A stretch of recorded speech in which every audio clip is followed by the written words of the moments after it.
paz do Senhor, meus irmãos. Gostaria de compartilhar um texto da Palavra de Deus com vocês, que está escrito no Evangelho de Jesus, escrito por Mateus, capítulo 16, do versículo 5 ao versículo 6, que diz assim: E, passando seus discípulos para outra banda, tinham-se esquecido de fornecer-se de pão. E disse Jesus: Adverti e acautelai-vos do fermento dos fariseus e saduceus.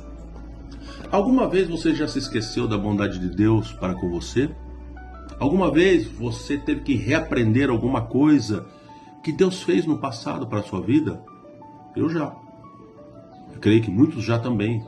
E os discípulos aqui nessa passagem tiveram que reaprender algo que viveram no passado com Deus. O Evangelho de Mateus está registrado essa passagem onde os discípulos foram mandados para evangelizar, para fazer a obra do Senhor, mas eles esqueceram de levar pão, esqueceram de levar a provisão para a alimentação. E na sua jornada eles iam precisar, com certeza. Mas eles esqueceram e de repente, quando se deram conta, eles ficaram preocupados com a situação. Ficaram preocupados com o momento que eles estavam vivendo. Mas eles acabaram de ter uma experiência onde Jesus tinha multiplicado o pão para 5.000 pessoas. Há um pouco antes, houve outro milagre da multiplicação para 4.000 pessoas. Mas então, o que aconteceu com eles? Que eles ficaram preocupados porque se esqueceram de levar mantimento. Às vezes você pode se esquecer de alguma coisa. Às vezes pode acontecer um problema, uma falta de planejamento na sua vida, que pode haver um descompasso, mas nem por isso você deve se desesperar. Você deve se lembrar dos milagres que Deus operou na sua vida no passado. Você deve lembrar das coisas que Deus fez na sua vida. E os discípulos haviam esquecido que com 5 pães e 2 peixinhos, Jesus tinha multiplicado mantimento para 5.000 pessoas. Deus é o mesmo ontem, hoje e eternamente. O Deus que operou no passado é o Deus que opera no presente. E é o Deus que já está no futuro operando pela sua vida. Se crer sim, diga amém. Ele vai estar com você no futuro. Ele vai estar com você, está com você no presente. No entanto, nós frequentemente esquecemos que Deus é um Deus que opera milagre, que Deus é um Deus que operou, que Deus é um Deus que proveu, que Deus é um Deus que abriu a porta, que Deus é um Deus que fez maravilhas.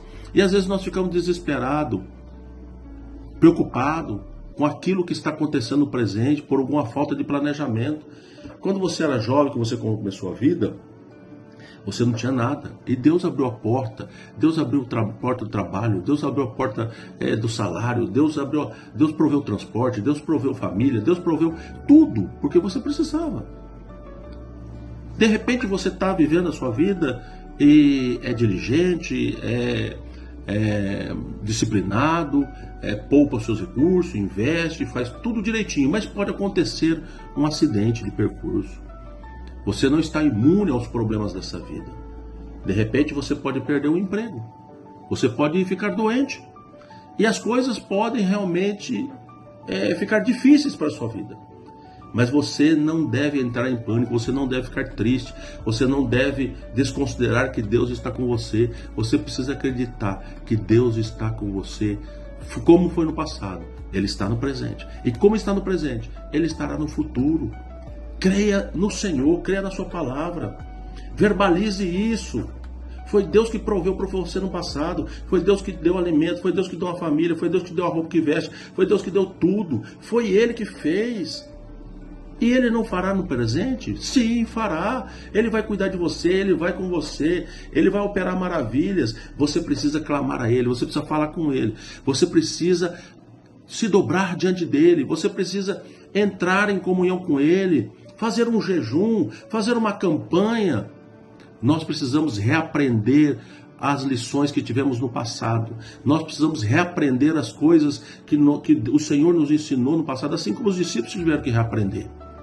Filipenses 4:6 diz assim: Não estejais inquietos por coisa alguma, antes as vossas petições seja conhecida diante de Deus, com orações e súplicas e com ações de graça, e a paz de Deus, que excede todo entendimento, guardará os vossos corações e os vossos pensamentos em Cristo Jesus. Deus vai guardar o seu coração, Deus vai guardar o seu sentimento, Deus vai guardar a sua vida e a sua família, em nome de Jesus. Amém.